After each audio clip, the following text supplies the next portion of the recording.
आप पूरी जिंदगी, कई लोग इस संसार में ऐसे हैं उनको आज तक नहीं मालूम कि हम पैदा क्यों हुए। कोई आपसे अचानक आकर पूछ ले कि आपका जन्म काहे के लिए हुआ है, बताइए जरा। इंटरव्यू ले कोई आपका, तो आप क्या उत्तर दोगे? किस लिए पैदा हुए हो? मनुष्य का देह क्यों मिला है? 84 लाख योनियां काटने के बाद मनुष्य की योनि है साहब। और वो 84 लाख योनियां काटने के बाद जो मानव की देह मिली है, उस मानव की देह को पाने का केवल एक कारण है, केवल एक कारण। और वो कारण की मूल तात्विकता दो दर्शाती है। एक, मनुष्य की देह मिली है भगवान का भजन करने के लिए, और दूसरा, मनुष्य की देह मिली है कर्म का भोग भोगने के लिए। जो तुमको लड्डू मिल रहा है, रसगुल्ला मिल रहा है, गुलाब जामुन, इमरती, भजिया, पकोड़ा, डनलफ का गद्दा, ऐसी का रूम, सुंदर गाड़ियां, ये सारा सुख तुम्हें मिल कहां से रहा है? जो तुम पूर्व में कर आए हो, जो तुमने पूर्व में किया है, थोड़ा दान, थोड़ा पुण्य, थोड़ा सत्कर्म, थोड़ा भजन, थोड़ा स्मरण, जो तुम पूर्व में कर आए हो, उसका सुख आज भोग रहे हो। तुम्हें मालूम था कि तुम भोपाल में जन्म ले लोगे? तुम्हें मालूम था तुम्हें अच्छा पति मिल जाएगा? तुमको मालूम था तुम्हें अच्छी पत्नी मिल जाएगी? अगर कहीं की जगदम्बा मिल जाती तो विचार करिए। और आपको भी कहीं का भेरू मिल जाता तो विचार करो जरा। उसकी कृपा समझो।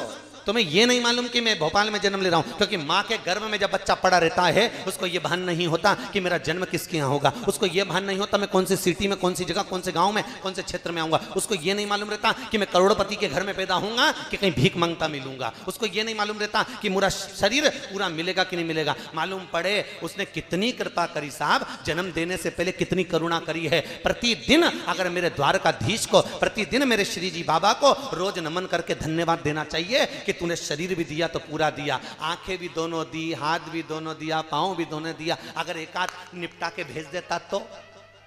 बोलो जरा, विचार करो। तुम क्या झगड़ा करने जाते हो ऊपर कि तूने मेरे को एक आंख क्यों दी, एक आध हाथ निपटा के भेजता, एक आध पांव निपटा के भेजता? क्या झगड़ा करने जाते? पर नहीं, उसने कृपा कर कर भेजा है, करुणा कर कर भेजा। अच्छा परिवार, अच्छा घर, अच्छा कुटुंब, अच्छे माता पिता, अच्छी पत्नी, अच्छा पति, अच्छा पुत्र, सब उसी ने देकर भेजा है। और इसलिए भेजा क्योंकि पूर्व में तूने बहुत भजन कराया, पूर्व में तूने बहुत दान दिया, पूर्व में तूने खूब सत्संग करा, खूब संकीर्तन करा। तो भगवान ने भी कहा एक बार फिर जन्म दिया जाए, वंस मोर, एक बार फिर भेजा जाए। और भेजा जाए तो पृथ्वी पर जाकर फिर भजन करेगा, फिर कथा कराएगा, फिर स्मरण कराएगा। तो ये जो तुम करा रहे हो, ये पुण्य की इनकम है साहब। फैक्ट्री पर बैठकर जो कमाते हो, दुकान पर बैठकर कमाते हो, परिवार में बैठकर कमाते हो, वो तुम अपने परिवार वालों के लिए कमाते हो। किसके लिए कमाते हो? जम के बोलो जरा, बिल्कुल आराम से बोलते हुए कथा सुनना है, ऐसे गुमशुदा तलाश के अंदर की तरह नहीं। मुसद्दीलाल जैसे मुंडा उतार के बैठे रहो। भगवान भी सोचे काय को आ गई, इससे तो घर पे ही अच्छी थी। तो किसी के यहाँ भी जाओ तो थोड़ा प्रसन्न भाव से जाना चाहिए। किसी के यहाँ भी जाओ, तुम्हारी बहनों के यहाँ जाओ और प्रसन्न रहोगे तो बहन भी कहेगी मेरी बहन आई। और मालूम पड़े बहन के यहाँ जाओ और ऐसे मुंह उतार के बैठ जाओ तो बहन भी काय को आ गई, घर ही जा, क्यों आई?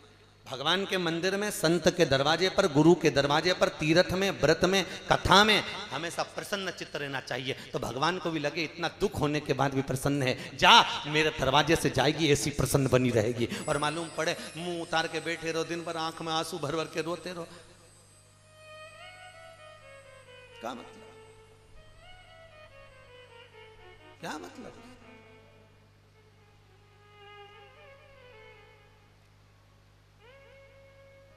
एक महाराज जी प्रवचन दे रहे थे, बहुत सारे लोग कथा में बैठे थे। महाराज जी भी खूब रो रहे और भक्त भी बहुत रो रहे। अब बेचारी एक अम्मा बैठी, उसको रोना ही नहीं आया। उसने कहा कल से आऊंगी तो मिर्ची बांध के लाऊंगी, आंख में लगा लो। क्यों? हमारे गुरु श्री विठलेश राय काका जी महाराज कहते थे कि मां के गर्भ से जब बच्चा जन्म लेता है और जिस दिन मरता है, उस दिन तक वो रोता ही रोता है। जिस दिन जन्म लिया उस दिन से मरेगा तब तक रोएगा। इसलिए माता कौशल्या जी ने भी राम जी से कहा था, माता पुनि बोली सोमति डोली तजउताते रूपा, कि जय सुलीला अति प्रिय शीला, यह सुख परम अनुपा, सुनी वचन सुजाना रोदन ठाना। कौशल्या जी राम जी से करें कि तुम रो, क्योंकि पृथ्वी की रीति है कि जन्म लोगे तो रोना तो पड़ेगा। और अंतिम अवस्था तक रोना पड़ेगा। कभी किसी बात के लिए, कभी किसी बात के लिए, कभी किसी बात के लिए। पर शास्त्र कहता है मुस्कुराने के लिए केवल जिंदगी के ये 7 दिन मिले हैं श्रीमद् भागवत के। इतने प्रसन्न हो जाओ कि परमात्मा भी कहे कि इतना दुख होने के बाद भी प्रसन्न है, तो ऐसा प्रसन्न बने रहे। दुख मिलने पर केवल 7 दिन। भागवत कितने दिन की है? बोलो जम के। 7 दिन। शास्त्रीय संगीत के सुर 7। जिस पर्वत को भगवान कृष्ण ने अपनी उंगली पर उठाया वो 7 कोस का। भगवान कृष्ण ने जब पर्वत को उठाया तो भगवान की उम्र 7 वर्ष की। भगवान ने पर्वत को उठाया तो 7 दिन तक उठाया। विवाह हुआ तो फेरे कितने डले? 7। जन्म अपना कितने दिन में हुआ? 7 दिन। रविवार, सोमवार, मंगल, बुध, गुरु, शुक्र और शनि। मरोगे कितने दिन में? अरे बोलते तो जाओ। 7 दिन। अलग से कोई दिन नहीं आने वाला। और यही 7 दिन श्रीमद् भागवत के हैं। रविवार को जन्म हुआ, सोमवार को बड़े हुए, मंगलवार को ब्याह हुआ, बुधवार को बच्चे हुए, गुरुवार को बीमार पड़े, शुक्रवार को हॉस्पिटल गए, शनिवार को सीताराम हो गए। दिन यूं ही निकल जाते, दिन ऐसे ही। कितने दिन से तैयारी में लगी थी बुआ जी, उनकी बहू ने, बेटा ने, रवि वगैरह साहब कितने दिन से लगे कथा करवाना, कथा करवाना। इनको करते करते करते करते कब 18 तारीख आ गई, कथा चालू हो गई और 2-2.5 घंटा 3 घंटा में कथा विराम हो जाएगी पहले दिन की। बचे 6 दिन। ऐसे दिन निकल जाते हैं कि जिंदगी का पता ही नहीं पड़ता साहब, जीवन कहां चले गया। 84 लाख योनियां परमात्मा ने दी है केवल भगवत स्मरण के लिए, केवल भगवत भजन के लिए। जपो, जपाओ, जपते रहो, केवल 21,600 श्वास मनुष्य प्रतिदिन लेता है। कितनी? जम के बोलिए, जम के बोलो जरा। 21,600 श्वास मनुष्य प्रतिदिन लेता है। 3.5 करोड़ रोम छिद्र इस मनुष्य के शरीर में है। कितने हैं? 3.5 करोड़ रोम छिद्र के मनुष्य के शरीर में 21,600 श्वास प्रतिदिन जाती और आती है महाराज, प्रतिदिन। और वो 21,600 श्वास में भगवान कहता है श्वास श्वास में राम रटो वृथा जन्म ना खोए, ना जाने इस श्वास का फिर आवन होए ना हो। मौका मिला, करते रहो। जितना हाथों से बन जाए सेवा करो, जितना बन जाए भजन करो, जितना बन जाए। ठाकुर जी से नित्य में आया, जब ठाकुर जी के दर्शन करे, राधा कृष्ण के बड़ा सुंदर श्रृंगार, बड़ा लाडले का मस्त भाव, तो मन भी करे दर्शन का कि भाव कितना प्रबल। ये भाव की प्रधानता हो। 7,39,00,000 शब्द, 18,000 श्लोक, 335 अध्याय, 12 स्कंद के श्रीमद् भागवत कथा में से एक शब्द भी हमारे जीवन की सार्थकता बना सकता है। एक शब्द भी, एक अक्षर भी। महाराज भगवान सुख की राशि। और ध्यान देना, मौका मिले तो थोड़ा पुण्य कमाने का प्रयास करिएगा। पुण्य कमाने,